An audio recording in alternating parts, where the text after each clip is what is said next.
Hello, good morning to all. आज हम कक्षा तीसरी पाठ 4 मन करता है का अध्ययन करेंगे। उससे पहले हम जान लेते हैं आज दिनांक है 5 जून 2020 दिन शुक्रवार। तो 5 जून को हम किस दिवस के रूप में मनाते हैं ये थोड़ा सा जान लेते हैं। आज 5 जून है तो 5 जून को हम मनाते हैं विश्व पर्यावरण दिवस। ठीक है, तो विश्व पर्यावरण दिवस के रूप में हम इसको मनाते हैं। इस दिन हम ये ठान लेते हैं कि हमें हर साल एक पौधा जरूर लगाना चाहिए। वह पौधा हमें पूर्ण रूप से सिंचित करना है, उसको ये नहीं है कि लगा के उसको छोड़ देना है। ठीक है, अब चलते हैं हम अपने टॉपिक पर। टॉपिक है हमारा मन करता है। मन करता है ये है एक कविता। इस कविता के कवि हैं सुरेंद्र विक्रम। इस कविता के कवि कौन है? सुरेंद्र विक्रम। यानी कवि कौन होता है? जो कविता लिखता है।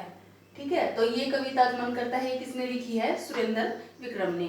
ठीक है, ये कवि के बारे में हम थोड़ा सा जान लेते हैं। ये जो कवि हैं ये लगभग काव्य की ही रचना करते हैं। काव्य की मतलब कविताओं की ही रचना करते हैं। इनका जन्म हुआ था 1 जनवरी 1961 में। ठीक है, और कहाँ हुआ था? उत्तर प्रदेश में।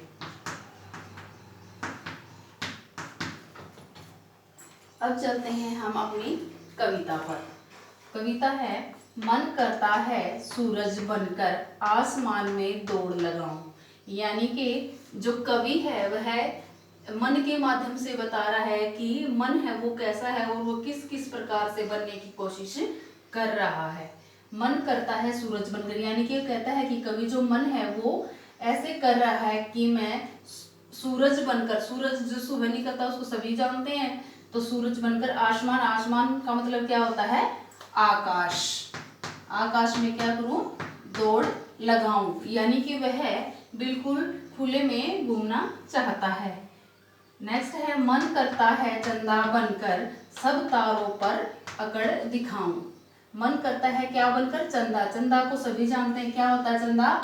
चांद, जिसको हम क्या बोलते हैं? और चंद्रमा भी बोलते हैं। ठीक है, सब तारों पर, तारे आसमान में सभी को दिखाई देते हैं, तो उन तारों पर अकड़, अकड़ क्या होती है? यानी कि उनके ऊपर अपना जोर है वो दिखाऊं। यानी कि वो अपना हक दिखाना चाहता है उन सभी के ऊपर। ये पहला जो पद्य भाग है आपको समझ में आ गया होगा। जो कवि है वो कहता है कि मेरा मन ऐसा कर रहा है कि मैं सूरज बनकर आसमान में दौड़ लगाऊं या आसमान में, खुले आसमान में घूमूं। ऐसे ही नेक्स्ट में है, वह कहता है कि चंदा बनकर, यानी कि चांद बनकर तारों पर क्या दिखाऊं? अकड़ दिखाऊं, अपना जोर दिखाऊं। ठीक है, इसके बाद चलते हैं हम। मन करता है बाबा बनकर घर में सब पर दोष जमाऊं। मन करता है, बाबा किसको बोलते हैं हम? जो घर में परिवार का मुखिया होता है, जो दादा होता है, उसको क्या कहते हैं? बाबा। किसको कहते हैं बाबा? दादा को, जो परिवार का मुखिया होता है। ठीक है, घर में सब पर दोष, दोष क्या होता है? दोष जमाना, यानी सभी पर अपने बनाए हुए जो नियम है वो लागू करना। दोष क्या होता है? रोब जमाऊं। ठीक है, दोष होता है रोब, सभी के ऊपर जो अपने बनाए हुए नियम लागू करना। ठीक है, मन करता है पापा बनकर मैं भी अपनी मूंछ बढ़ाऊं। कवि कहता है कि मन ऐसा करता है, कि एक बच्चे के माध्यम से बता रहा है कि मन ऐसा कर रहा है कि मैं भी पापा, पापा कौन होता है? जो घर में आप सभी के पापा होते हैं, तो वो मतलब यानी कि जो बच्चा है वो अपने से बड़ा बनना चाहता है यहाँ पर। यानी कि पापा बनकर उनकी तरह मूंछ बढ़ाऊं, यानी अपनी मूंछों को है वो बड़ा करूं। ठीक है, मन करता है तितली बनकर दूर दूर उड़ता जाऊं। यानी कि वो मन है वो उसका इतना चंचल हो गया है कि वो कह रहा है कि तितली, तितली क्या होता है? जो फूलों पर तितली मंडराती हुई आपने देखी है ना, जो रंग बिरंगी, जो भौरे के रूप में जिनकी पंखी होती हैं, वो तितली तो सभी ने देखी ही होंगी। तो कहता है कि तितली बनकर दूर दूर उड़ता जाऊं। यानी कि तितली है वो खुले में, पार्क में घूमती हुई दिखाई देती है आपको, तो वह बिल्कुल ऐसी मतलब निश्चित होकर उड़ती हैं कि उनको कोई कुछ नहीं कहता, उनका जहाँ मन करता है वे वहां तक उड़ती रहती हैं। तो उसी प्रकार खुले में बिना रोक टोक के वो भी घूमना चाहता है।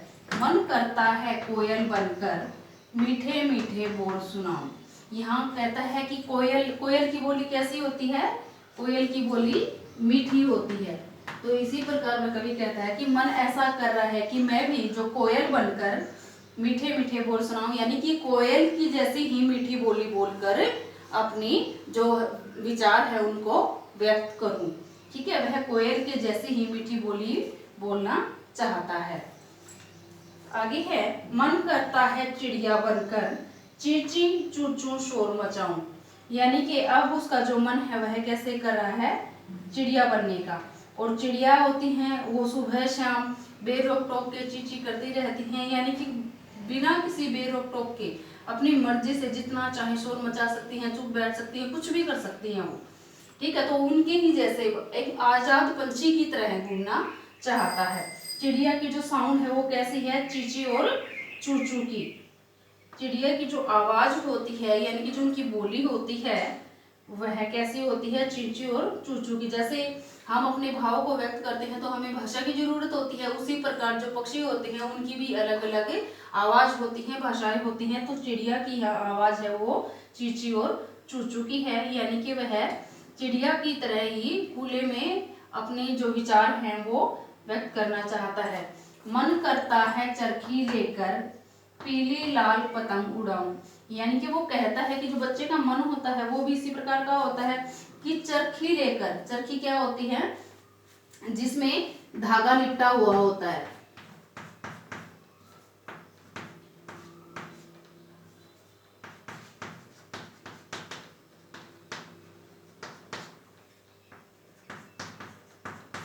धागा किसमें लिपटा होता है? किसका धागा? जो यानी कि पतंग, पतंग को उड़ाने के लिए हमें किसकी जरूरत होती है? उससे एक धागे को हम बांध देते हैं पतंग को और उसको आसमान में छोड़ देते हैं। तो वो चरखी लेकर कहता है कि वो चरखी लेकर लाल पीली, यानी लाल पीली का मतलब यहाँ क्या है?